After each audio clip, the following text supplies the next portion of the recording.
കർക്കിടക മാസവുമായി ബന്ധപ്പെട്ട് ജൂലൈ മാസം 17 കർക്കിടകം 1 ആരംഭിക്കുകയാണ്. കൊച്ചി ദേവസ്വം ബോർഡിന്റെ പ്രധാനപ്പെട്ട ക്ഷേത്രമായിട്ടുള്ള തൃപ്രയാർ ശ്രീരാമസ്വാമി ക്ഷേത്രത്തിൽ നിന്ന് ആരംഭിക്കുന്ന നാലമ്പല ദർശനത്തിന്റെ ഒരുക്കങ്ങൾ എല്ലാം പൂർത്തിയായിട്ടുണ്ട്. 10,000-കണക്കിന് ഭക്തജനങ്ങളാണ് തൃപ്രയാറിൽ നിന്ന് ആരംഭിക്കുന്ന നാലമ്പല ദർശനത്തിന് എത്തിച്ചേരാറുള്ളത്. അവർക്ക് ഭക്തി നിർഭരമായ അന്തരീക്ഷത്തിൽ ദർശനം നടത്തുന്നതിനുള്ള എല്ലാ അന്തരീക്ഷങ്ങളും ആരോഗ്യ വകുപ്പിന്റെ സേവനം, അതുപോലെ തന്നെ വാഹന പാർക്കിങ്ങിന് ആവശ്യമായിട്ടുള്ള ഒരുക്കങ്ങൾ, വരുന്ന ഭക്തജനങ്ങൾക്ക് കുടിവെള്ളം കൊടുക്കുന്നതിനുള്ള സജ്ജീകരണങ്ങൾ എല്ലാം നടത്തി വരുന്നുണ്ട്. അതിനുള്ള പ്രാഥമികമായ സർക്കാർ ഡിപ്പാർട്ട്മെന്റുകളെ ഉദ്യോഗസ്ഥന്മാരായിട്ടുള്ള യോഗങ്ങൾ തൃപ്രയാർ വെച്ച് നടന്നു. അവിടെ ഭക്തജനങ്ങൾക്ക് മഴയും വെയിലും കൊള്ളാതെ നിൽക്കുന്നതിനാവശ്യമായ വിപുലമായ പന്തൽ ഒരുക്കുന്നതിന് വേണ്ടിയുള്ള പണികൾ ഏകദേശം പൂർത്തീകരണത്തിന്റെ ഘട്ടത്തിൽ എത്തി നിൽക്കുകയാണ്. അപ്പൊ എല്ലാ ഭക്തജനങ്ങൾക്കും ദർശനം ലഭ്യമാകുന്നതിനുള്ള ഒരുക്കങ്ങൾ തൃപ്രയാർ നടത്തുന്നുണ്ട്. തൃപ്രയാർ കഴിഞ്ഞാൽ പിന്നെ കൂടൽമാണിക്യ ക്ഷേത്രത്തിലെ ദർശനത്തിന് ശേഷം തിരുമൂഴിക്കുളം ശ്രീ ലക്ഷ്മണ പെരുമാൾ ക്ഷേത്രത്തിലും പായമ്മൽ ശത്രുഘ്ന ക്ഷേത്രത്തിലും ദർശനം പൂർത്തീകരിക്കുകയാണ് അതുവഴിയുള്ളത് ചെയ്യുന്നത്. അതുപോലെ തന്നെ ഇപ്പോൾ ജില്ലയുടെ വടക്കൻ പ്രദേശത്ത് തിരുവല്ലാമലയിൽ നിന്ന് ആരംഭിക്കുന്ന നാലമ്പല ദർശനത്തിനുള്ള ഒരുക്കങ്ങളും, കൊച്ചി ദേവസ്വം ബോർഡിന്റെ ക്ഷേത്രമാണ് തിരുവല്ലാമല വില്വാദ്രിനാഥ ക്ഷേത്രം. അവിടെ നിന്ന് നാലമ്പല ദർശനത്തിനുള്ള ഒരുക്കങ്ങളും പൂർത്തീകരണത്തിന്റെ ഘട്ടത്തിൽ എത്തി നിൽക്കുകയാണ്. അത് കൂടുതൽ പ്രശസ്തിയിലേക്ക് പോവുകയാണ്. കാരണം തിരുവല്ലാമലയിൽ നിന്നുള്ള നാലമ്പല ദർശനം ആരംഭിച്ചിട്ടിപ്പോ ഏകദേശം ഒരു 1.5 പതിറ്റാണ്ടേ ആയിട്ടുള്ളൂ. അപ്പൊ അവിടെ നിന്നും ആരംഭിക്കുന്ന ദർശനത്തില് പുൽപ്പരമന്തം ഭരതസ്വാമി ക്ഷേത്രവും ലക്ഷ്മണ പെരുമാൾ ക്ഷേത്രവും കൽക്കുളം ശത്രുഘ്ന സ്വാമി ക്ഷേത്രത്തിലും ദർശനം നടത്തിയുള്ള നാലമ്പല ദർശനമാണ് തിരുവല്ലാമലയിൽ നിന്ന് ആരംഭിക്കുന്ന ദർശനം. ഇതിൽ ഇത്തവണ കൊച്ചിൻ ദേവസ്വം ബോർഡ് ഈ 2 മേഖലകളിലേക്കും, തിരുവല്ലാമലയിൽ നിന്ന് ആരംഭിക്കുന്ന നാലമ്പല ദർശനത്തിനും അതുപോലെ തന്നെ ശ്രീരാമസ്വാമി ക്ഷേത്രത്തിൽ നിന്ന് തൃപ്രയാറിൽ നിന്ന് ആരംഭിക്കുന്ന നാലമ്പല ദർശനത്തിനുമുള്ള ഭക്തജനങ്ങളെ കൊണ്ടുപോകുന്നതിന് തൃശ്ശൂർ തേക്കുംകാട് വടക്കുന്നാഥ തിരുസന്നിധിയിൽ നിന്നുള്ള ഒരു പ്രത്യേക പാക്കേജ് നടത്തുന്നുണ്ട്. എല്ലാ ഞായറാഴ്ചകളിലും ഇവിടെ നിന്ന് ആരംഭിക്കുന്ന യാത്ര 6:45, 6:45 രാവിലെ പുറപ്പെട്ട് ഈ ക്ഷേത്രങ്ങളിലെല്ലാം ദർശനം നടത്തി ഭക്തജനങ്ങളെ തിരിച്ചെത്തിക്കുന്നതിന് വേണ്ടിയുള്ള ഒരു ടെമ്പിൾ ടൂറിസം പ്രൊജക്ടിന്റെ കൂടി ഭാഗമായിട്ട് ദേവസ്വം ബോർഡിന്റെ നേതൃത്വത്തിൽ തന്നെ അത് നടത്തുന്നുണ്ട്. ഇത് ആരംഭിച്ച് കഴിഞ്ഞ വർഷമാണ് നമ്മളത് പുനരാരംഭിച്ചത്. ആദ്യം ഉണ്ടായിരുന്നത് ഇടയ്ക്ക് വെച്ച് അത് പല കാരണങ്ങളാൽ നിന്നുപോയതാണ്. കഴിഞ്ഞ വർഷം ഏകദേശം 600ഓളം ആളുകളെ ഇത്തരത്തിൽ ദർശനം നടത്തുന്നതിന് വേണ്ടി കൊണ്ടുപോകാൻ കഴിഞ്ഞിട്ടുണ്ട്. ഇത്തവണ അതിനുള്ള ബുക്കിംഗ് നടക്കുകയാണ്. ഒരാൾക്ക് രാവിലെയും ഉച്ചയ്ക്കുമുള്ള ഭക്ഷണം ഉൾപ്പെടെ 450 രൂപയാണ് യാത്ര ചെലവിലേക്ക് ദേവസ്വം ബോർഡ് ഈടാക്കുന്നത്. അതിനാവശ്യമായിട്ടുള്ള ഒരുക്കങ്ങൾ കൂടി നടന്നു വരുന്നുണ്ട്. ഈ 2 സ്ഥലത്തും ഭക്തജനങ്ങൾക്ക് ആവശ്യമായ കുടിവെള്ളം കൊടുക്കുന്നതിനും അതുപോലെ തന്നെ അന്നദാനം നടത്തുന്നതിനും അവർക്ക് ആവശ്യമായിട്ടുള്ള ആരോഗ്യ പരിപാലനം, വാഹനങ്ങളുടെ പാർക്കിംഗ്, എല്ലാ സൗകര്യങ്ങളും ഒരുക്കുന്നതിന് വേണ്ടി സർക്കാർ സംവിധാനത്തിന്റെ കൂടി സഹായത്തോടു കൂടിയുള്ള ഒരുക്കങ്ങൾ പൂർത്തീകരണത്തിൽ എത്തി നിൽക്കുകയാണ്. കൂടുതൽ പ്രചാരം ഈ മേഖലയിൽ ഈ 2 കേന്ദ്രങ്ങളിലും നാലമ്പല ദർശനത്തിന് എത്തിച്ചേരുന്നു. എല്ലാ ഭക്തജനങ്ങളെയും ഈ നാലമ്പല ദർശനത്തിലേക്ക് ദേവസ്വം ബോർഡിന് വേണ്ടി സാദരം ക്ഷണിച്ചു. വഴി നിൽക്കാതെ അങ്ങനെ പ്രത്യേക സൗകര്യം നമുക്ക് പ്രഖ്യാപിതമായിട്ട് ചെയ്യാൻ കഴിയില്ല. എല്ലാ ഭക്തജനങ്ങളും ദർശനത്തിന് വേണ്ടിയാണല്ലോ എത്തി നിൽക്കുന്നത്.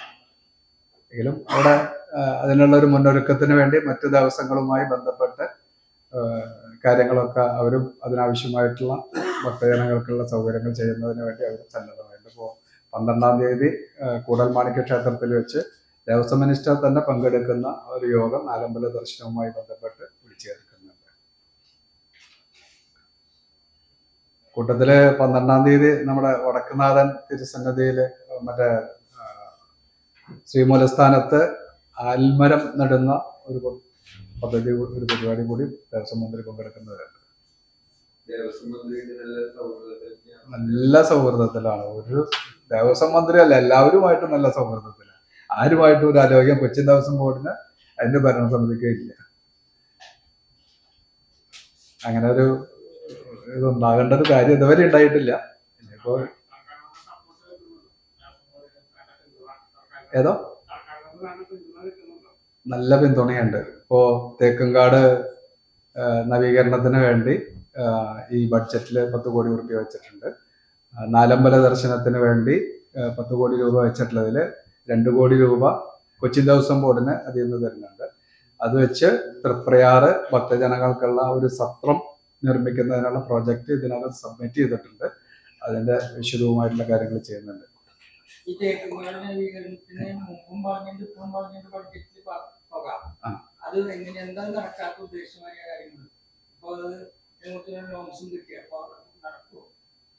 ഇത് നടത്തുന്നതിന് വേണ്ടിയിട്ടാണ് കൊച്ചി ദേവസ്വം ബോർഡ് ഇപ്പോ പ്രഖ്യാപിച്ച ദിവസങ്ങൾക്കകം അതിന്റെ പ്ലാൻ തയ്യാറാക്കി ബന്ധപ്പെട്ട MLA-മാർക്ക് കൊടുത്തിട്ടുണ്ട്. ജില്ലാ കലക്ടറുമായി സംസാരിച്ച് ചെയ്തിട്ടുണ്ട്. ഇപ്പൊ കൊടുങ്ങല്ലൂരില് 1.17 കോടി രൂപ തേക്കുംകാട് മൈതാനത്തിന്റെ തന്നെ ജില്ലാ കലക്ടർക്ക് അതിന്റെ പ്രോജക്ട് റിപ്പോർട്ട് നമ്മൾ കൊടുക്കൽ കഴിഞ്ഞു.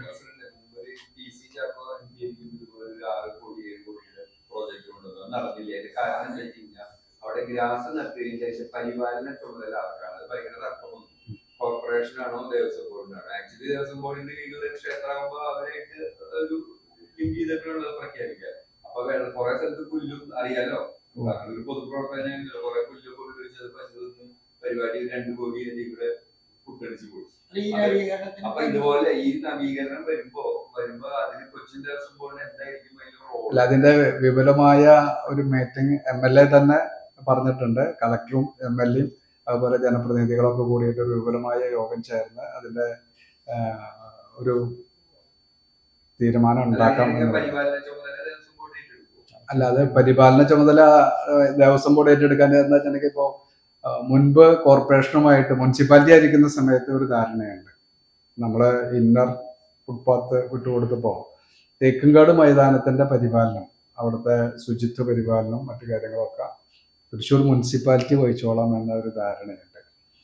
അതുകൊണ്ടാണ് മുനിസിപ്പാലിറ്റി കോർപ്പറേഷനായപ്പോൾ കോർപ്പറേഷനുമായി ഈ കാര്യങ്ങളിലൊക്കെ ഡിസ്കഷൻ നടത്തി ഒരു ചർച്ച നടത്തി തീരുമാനമെടുക്കേണ്ടതുണ്ട്.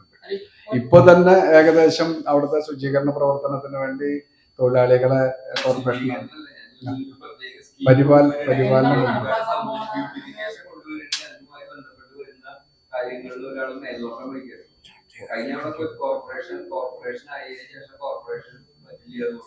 കൊച്ചിൻ ദേവസ്വം ബോർഡിന്റെ പ്രസിഡന്റ് ഓർമ്മ TV ആയിരുന്നു അദ്ദേഹവും പറഞ്ഞു പറ്റില്ല. കാരണം തിരിച്ചറിവ് വരുന്ന പരിപാടിയാണ്. അങ്ങനെയാണ് സ്കീം പാളി പോയി. അത് കൂട്ടായ ചർച്ചയുടെ ഭാഗമായിട്ടുണ്ടാകുന്ന തീരുമാനം കൊച്ചിൻ ദേവസ്വം ബോർഡ് നടപ്പാക്കുന്നു. കൊച്ചിൻ ദേവസ്വം ബോർഡ് പരിപാലനം നടത്തണം എന്ന നിർദ്ദേശം വരികയാണെന്നുണ്ടെങ്കിൽ അതിന്റെ സാധ്യതകളെ കുറിച്ച് നമ്മൾ ആലോചിക്കും. അതിപ്പോ പലരുടെയും സഹായത്തോടു കൂടിയിട്ടാണ്, പല സ്പോൺസർമാരുടെയും സഹായത്തോടു കൂടിയിട്ടാണ് അത് നിർവഹിക്കാൻ കഴിയുക. അതിനു വേണ്ടിയിട്ടുള്ള ശ്രമങ്ങൾ നമ്മൾ നടത്തും.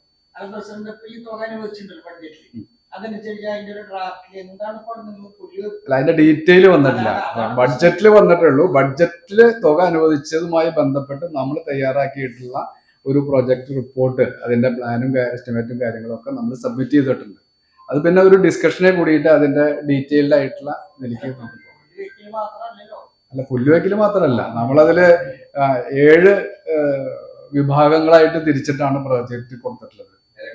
അതിന്റെ മറ്റേ മറ്റേ ബ്യൂട്ടിഫിക്കേഷൻ, അതുപോലെ തന്നെ അവിടുത്തെ ലൈറ്റ്നിങ്, അതുപോലെ മറ്റ് ആളുകൾക്കുള്ള മറ്റ് ജനറൽ ആയിട്ടുള്ള കാര്യങ്ങളുണ്ട്. ഇപ്പോൾ വിദ്യാർത്ഥി കോർണറുണ്ട്, ലേബർ കോർണറുണ്ട്, അതുപോലെ മറ്റേ നെഹ്റു മണ്ഡപമുണ്ട്, ഇവിടെയൊക്കെ നടക്കുന്ന പൊതുപരിപാടികളുണ്ട്. ഇതിൻ്റെയൊക്കെ ഡീറ്റെയിൽഡ് ആയിട്ടുള്ള 7 വിഭാഗങ്ങളായി തിരിച്ചിട്ടുള്ള പ്രോജക്ട് റിപ്പോർട്ടാണ് ഇപ്പോൾ കളക്ടർക്ക് സബ്മിറ്റ് ചെയ്തിട്ടുള്ളത്. കളക്ടർ തന്നെ നേരിട്ട് വിളിച്ചിട്ട് അത് ചോദിക്കുകയാണ് ചെയ്തത്. വടക്കുനാഥൻ ക്ഷേത്രത്തിന്റെ ചുമതല പൂർണ്ണമായിട്ട് ദേവസ്വം ബോർഡിന്. മൈതാനത്തിൽ ഇതും കൂടി ഉണ്ട്. ഇത് 82 മുനിസിപ്പാലിറ്റിക്ക് നമ്മൾ സ്ഥലം വിട്ടുകൊടുത്തപ്പോൾ ഉണ്ടാക്കിയ ഒരു കരാറ് നിൽക്കുന്നുണ്ട്. ആ കരാറിന്റെ കോപ്പി പുതിയ ഭരണാധികാരികൾക്കും കൊടുത്തിട്ടുണ്ട്. അപ്പൊ അത് വെച്ചിട്ട് ചർച്ച ചെയ്യണം. മുനിസിപ്പാലിറ്റി എന്ത് ചെയ്യും, ദേവസ്വം ബോർഡ് എന്തെല്ലാം ചെയ്യണം ഇതിനെ സംബന്ധിച്ച്. അപ്പൊ അവിടുത്തെ അഴുക്ക് വെള്ളങ്ങൾ ഒഴുകി പോകുന്നതിനുള്ള കാനകളും, അതുപോലെ തന്നെ അവിടുത്തെ ക്ലീനിങ്ങും ഇതൊക്കെ മുനിസിപ്പാലിറ്റി നടത്തുന്നത് അന്നത്തെ അഗ്രിമെന്റിനെ തുടർന്നാണ് അവരുടെ ലേബേഴ്സ് വന്നിട്ട് അത് ചെയ്യുന്നത്. നഗര ശുചീകരണവുമായി ബന്ധപ്പെട്ട് തീർച്ചയായിട്ടും. അല്ല, അത് കൊച്ചിൻ ദേവസ്വം ബോർഡിന്റെ ലാൻഡ് തദ്ദേശ ഭരണ സ്ഥാപനത്തിന്റെ ഉപയോഗത്തിന് വേണ്ടി വിട്ടുകൊടുക്കുമ്പോൾ ഉണ്ടാക്കിയ വിശദമായ ചർച്ച നടന്നതാണ്. കഴിഞ്ഞ അവിടെ വിശദമായ ചർച്ച ചെയ്തിട്ട് അവസാനം ആ പരിപാടി ഇല്ലാതായിരുന്നു. കാരണം കോർപ്പറേഷൻ അങ്ങനെ ഞങ്ങൾക്ക് ഭൂമി വിട്ടുതരുന്നു, അപ്പൊ അവര് ചെയ്യാൻ അത് വീണ്ടും ചർച്ച നടത്തും. ഓണർഷിപ്പ് വിട്ടുകൊടുക്കാനൊന്നും ദേവസ്വം ബോർഡിന് കഴിയില്ലല്ലോ. അത് വീണ്ടും ചർച്ച ചെയ്ത് അതില് ഒരു തീരുമാനത്തിൽ എത്തിച്ചേരും. പ്രശ്നം എന്താ വെച്ചാല് അവിടെ കൺസ്ട്രക്ഷന്റെ പരസ്യങ്ങൾ വൻതോതിൽ തള്ളിക്കയറ്റാതെ ഉദ്യോഗസ്ഥ അജണ്ട വളരെ ശക്തമായിരുന്നു മുൻകാലങ്ങളിൽ. അതാണ് ആ പരിപാടികൾ ഇപ്പൊ 7 സെക്ടറാക്കി തിരിച്ച് മുമ്പത്തെ പ്രസിഡന്റ് ചെയ്തപ്പോഴും ഇതേ സംഭവം ഇപ്പോഴും അങ്ങനെ പരസ്യങ്ങൾ കൊടുക്കാനായിട്ട് കഴിയാത്തൊരവസ്ഥ. പരസ്യങ്ങള് ഇപ്പൊ അവിടെ ചെയ്യുന്ന അവിടെ നടത്തുന്ന പരിപാടികളിൽ ഇപ്പൊ പ്രവർത്തനങ്ങളില് പരസ്യപ്പെടുത്താനായിട്ട് നമുക്ക് കഴിയില്ല. അത് കോടതിയുടെ കൂടി റെസ്ട്രിക്ഷൻ ഉണ്ട്. കോടതി റെസ്ട്രിക്ഷന് വിരുദ്ധമായിട്ട് പല കാര്യങ്ങളും നടക്കണ്ടല്ലോ. ഫുള്ളായിട്ട് നമുക്ക് ചെയ്യാൻ പറ്റുന്നില്ല. കോടതി വിധി അനുസരിച്ചാണ് അവിടെ കാര്യങ്ങൾ പോകുന്നത്. കോടതി വിധിയെ ലംഘിക്കുന്ന ഒരു തീരുമാനത്തിനും ഒരു നടപടിക്കും നമ്മൾ അനുമതി കൊടുക്കാറില്ല.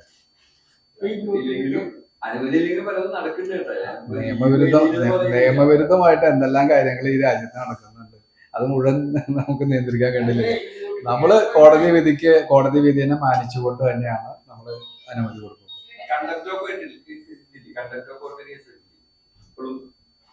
അങ്ങനെ ഒരു കേസ് ഒന്നും വന്നിട്ടില്ലല്ലോ. ബ്യൂട്ടിഫിക്കേഷൻ വരുമ്പോ ഈ സമ്മേളനങ്ങള് ഒക്കെ ഉണ്ടല്ലോ, സർക്കാരിന്റെ ഉൾപ്പെടെ പ്രദർശനങ്ങളൊക്കെ. അപ്പൊ അതൊക്കെ എങ്ങനെയായി? അല്ല, അത് ഞാൻ പറഞ്ഞ 7 സെക്ടറായിട്ട് തിരിച്ചിട്ടുണ്ട്.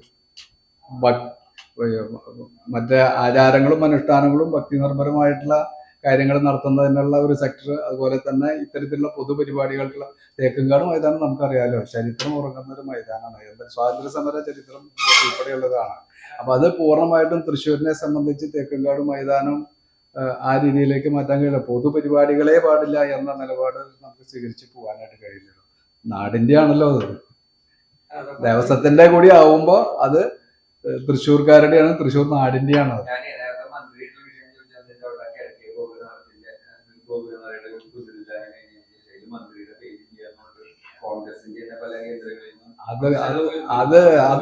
അത് ചില മാധ്യമങ്ങള് അത് ഇങ്ങനെ കത്തിക്കാനായിട്ട് ശ്രമിച്ചു. പക്ഷെ അതെന്താന്ന് വെച്ചിട്ടുണ്ടെങ്കിൽ ഞങ്ങൾ ആദ്യം ഈ ടി വി എസ് ആണ് ഗ്രൂപ്പാണ് നിർമ്മിച്ച് അത് സമർപ്പിക്കുന്നത്. അവര് സമർപ്പിക്കുന്നതിന് വേണ്ടി ഡേറ്റ് തന്നപ്പോ ആദ്യം ബന്ധപ്പെട്ടത് ദേവസ്വം മന്ത്രിയുടെ ഓഫീസായിട്ടാണ്.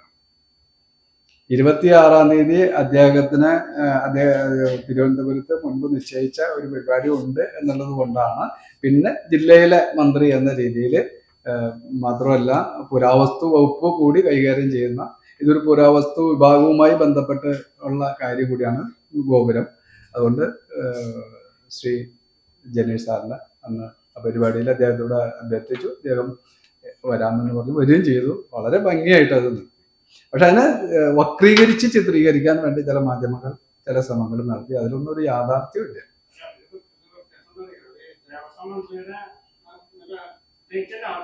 ആദ്യം ദേവസ്വം മന്ത്രിനെയാണ് നമ്മൾ ബന്ധപ്പെട്ടത്.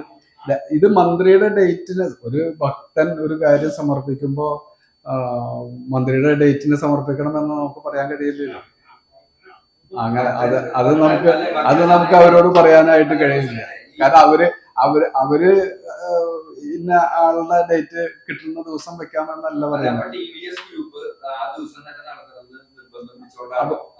നിർബന്ധം അവര് ആ ഡേറ്റ് ആണ് സമർപ്പിക്കാനായിട്ട് അവര് നിർദ്ദേശിച്ചത്. ഒരിക്കലും പറഞ്ഞില്ല. ഇല്ല, നമ്മളോട് ഒരിക്കലും അവര് പറഞ്ഞില്ല. ഒരു മന്ത്രിനെയും വിളിക്കാനും അവര് പറഞ്ഞില്ല. നമ്മള് എന്താണെന്ന് വെച്ചിട്ടുണ്ടെങ്കിൽ നമ്മളുടെ പരിപാടി കമനീയമാക്കുന്നതിന് വേണ്ടി ഇതുമായി ബന്ധപ്പെട്ട വകുപ്പുകളിലെ മന്ത്രിമാരെ തേടിയാണ്. ഇപ്പൊ നമ്മളന്ന് അവിടെ വെക്കുന്നത്, ഇപ്പൊ നമുക്ക് വേണമെന്നുണ്ടെങ്കിൽ വലിയ മാമാങ്കം എന്ന രീതിയിൽ പുറത്ത് സ്റ്റേജൊക്കെ കെട്ടി വലിയ രീതിയിൽ നടത്തുന്നത്. അത്തരത്തിലുള്ള ഒരു ആർഭാടപരമായിട്ടും ആ സമർപ്പണം നടത്തേണ്ടതില്ല എന്ന അവരുടെയും കൂടി അനുമതിയോട് കൂടിയിട്ടാണ് നമ്മൾ ക്ഷേത്രത്തിനകത്ത് ഗോപുരത്തിന്റെ പരിസരത്ത് മൈക്ക് പോലും വെക്കാതെയാണ്. കാരണം ക്ഷേത്രത്തിനകത്ത് ക്ഷേത്രനട തുറന്നിരിക്കുമ്പോൾ മൈക്ക് പോലും വെക്കാൻ കഴിയില്ല. അത്രയും ലളിതമായിട്ടാണ് പരിപാടി നടത്തിയത്. പക്ഷെ വളരെ നല്ല രീതിയിൽ തന്നെ ഗംഭീരമായിട്ട് തന്നെ നടന്നു. ലളിതവും ഗംഭീരവുമായ ഒരു പരിപാടിയായിരുന്നു ഗോപുരം സമർപ്പിക്കൽ.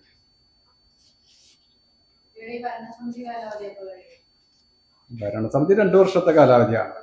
മാർച്ച് 23-നാണ് പുതിയ ഭരണസമിതി, 2025 മാർച്ച് 23-നാണ് പുതിയ ഭരണസമിതി പ്രതിജ്ഞ ചെയ്ത് ചുമതലയെടുത്തത്. 2027 മാർച്ച് മാസം വരെയുണ്ട് ഭരണസമിതിയുടെ കാലാവധി.